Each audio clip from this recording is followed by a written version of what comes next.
Welcome. Today we're talking about S in the RESPECT program. S means stay solid.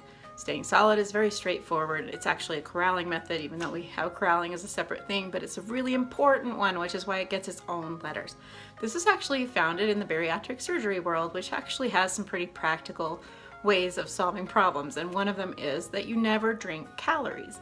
Once you've had bariatric surgery, you can't ever drink calories because it will inflate your stomach. It will be really bad, and you don't really want to be doing that. So we kind of practice that exact same thing here with Sugar-Zen by saying the very obvious thing, which is when you're drinking sugar, you're drinking so much more than you would be doing if it was solid.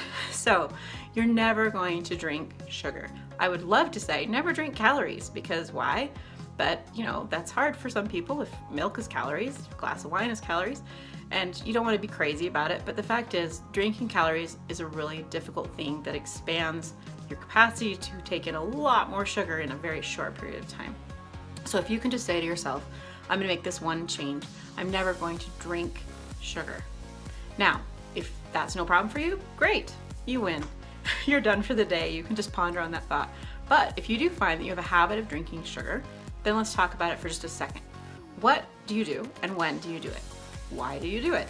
Is it because it's a comfort thing? Is it a ritual thing? Is it because you just love it?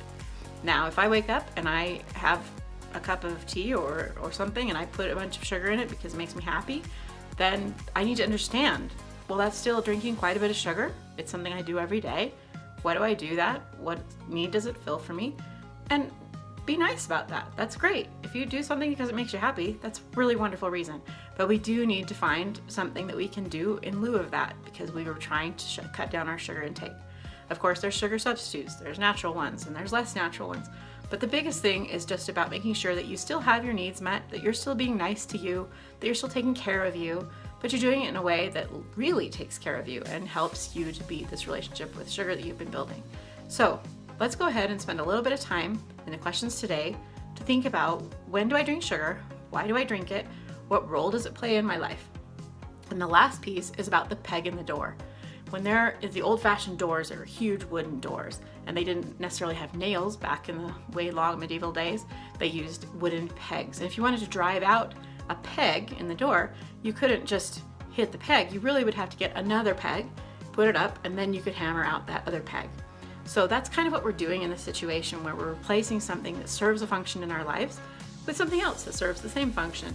We can't just not think about something. For instance, if I say, don't think about the pink elephant, don't think about the pink elephant, you can't not think about the pink elephant. If I say, think about the blue leopard, then you're thinking about the blue leopard, and now you're not thinking about the pink elephant anymore. So we really do need a peg that helps unsettle the other thing. So let's do a little bit of analysis today about what we do, why we do it, and what we could use to replace any liquid sugar. One quick note I want to give. If you don't have problems with liquid sugar, maybe it's Diet Coke or whatever, you use stevia in your tea or your coffee, whatever it is, if you don't have a lot of liquid sugar in your life, then I really want you to still be looking at liquid calories, because that is a really quick way for us to increase our calorie count, which actually does affect our blood sugar, which actually does start sparking cravings. So if you might say, well, no, I don't drink a lot of non-diet soda, I generally don't do that, just be mindful of the fact that if we don't drink calories, overall, we end up not spiking our blood sugar, which really does affect our sugar intake.